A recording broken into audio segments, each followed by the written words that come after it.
परिचय क्या हुआ सर पहले? मेरा नाम हुआ वीरेंद्र नाथ मिश्र। पटना उच्च न्यायालय में अधिवक्ता हूँ। ऑल इंडिया लॉयर्स यूनियन के बिहार स्टेट यूनिट का वाइस प्रेसिडेंट। खगड़िया कैसे आना हुआ, क्या कुछ? अभी वर्तमान में चुनाव का दौर है। चुनाव के दौर में अधिवक्ताओं की एक अहम भूमिका है। जैसे कि आज़ादी की लड़ाई में अधिवक्ताओं ने अपनी भूमिका का निर्वाह किया। आज करीब करीब संविधान पर, देश पर फिर से एक नए खतरे का आगाज हो चुका है। हल्ला हो रहा है क्या बात है? सुरेंद्र जी,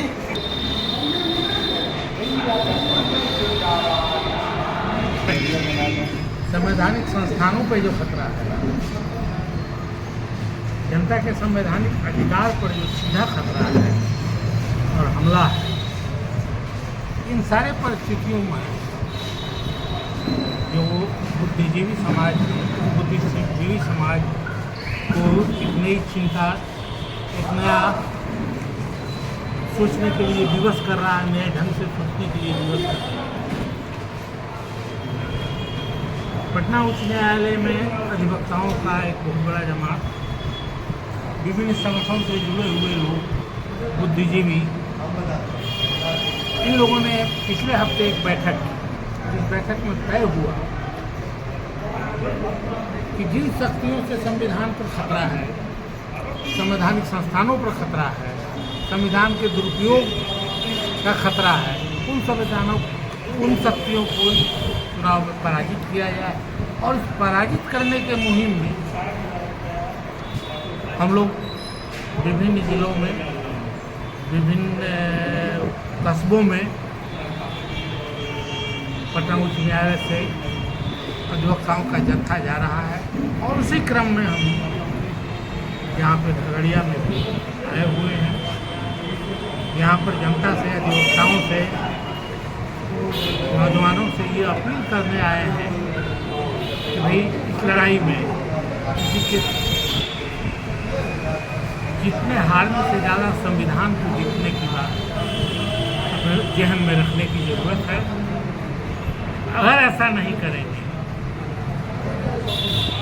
तो बड़े भयानक खतरे के तरफ जो अंदेशा दिखाई पड़ रहा है। ये तो करते जा रहे हैं तो इस पर सिर्फ हर जगह बयानबाजी हो रहा है। इससे क्या फायदा होगा जब तक आंदोलन नहीं होगा? क्या समझते हैं कि ये समस्याएं एक राजनीतिक है, एक राजनीतिक सोच के अंतर्गत ये सारी समस्याएं पैदा की गई है।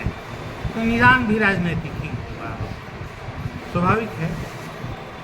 अभी वर्तमान में राजनीतिक चुनाव है। राजनीतिक चुनाव में संविधान के पक्ष में जो लोग हैं उन्हें जागृत करना वो करते जा रहे हैं। तो यूँ तो वो करते ही रहेंगे अगर कोई रोकने वाली शक्ति नहीं आगे आएगी। और हम लोग रोकने के लिए इस बात को माने, संविधान को बचाने आए हैं, संविधान के बचाने की लड़ाई को मजबूत करने आए हैं। और उसी क्रम में यहाँ के चुनाव में जो संविधान पर खतरा पैदा करने वाली ताकत के विरुद्ध जो पार्टी है, उस पार्टी को विजयी बनाने का हम लोग संकल्प लेकर आए हैं। उसी सब अभियान का चला कर रहे हैं। कश्मीर में 370 धारा का जो इंट्रोडक्शन हुआ था, वो इंट्रोडक्शन का भी ऐतिहासिक बहुत सारे राजे रजवाड़े जो हैं, जो हिंदुस्तान में शामिल होने के लिए तैयार नहीं थे, वो, और उन्हीं लोग स्थिति में जम्मू कश्मीर भी एक ऐसा राज्य था जो दो राज्यों, जो देश पाकिस्तान और हिंदुस्तान के बीच में है, जिस पर पाकिस्तान का भी विवादास्पद दावा है, हम लोगों के गणतंत्र का एक हिस्सा है। तो वहाँ पे 370 की वहाँ की आबादी को एक कानूनी सुरक्षा प्रदान हो, ताकि बाहर के लोग जा कर के वहाँ के लोगों को अल्पमत में नहीं कर दें। साथ साथ कश्मीर का अपना एक महत्वपूर्ण टूरिस्ट सेंटर है, बहुत सारे खरीद वगैरह की भी बातें हैं, तो जिस पर कि कश्मीरियों का अधिकार है और वो कश्मीर हमारे साथ जुड़ा हुआ है संवैधानिक रूप से, तो ऐसी स्थिति नहीं हो कि कश्मीरी वहाँ पे ये महसूस करने लगे कि हिंदुस्तान में जुड़ने का ये मतलब था कि हिंदुस्तान के दूसरे हिस्से के लोग आकर यहाँ पर ज़मीन खरीदें, यहाँ पर बसें और हम लोग अल्पसंख्यक। 370 में हटने के बाद वहाँ पर क्या बिहार के लोग, किसी भी देश के लोग क्या वहाँ बस सकते हैं? मूल रूप से ये प्रयास का पहला कारण है। 370 वास्तविक रूप से 370 हटा नहीं है, 370 में सुधार हुई।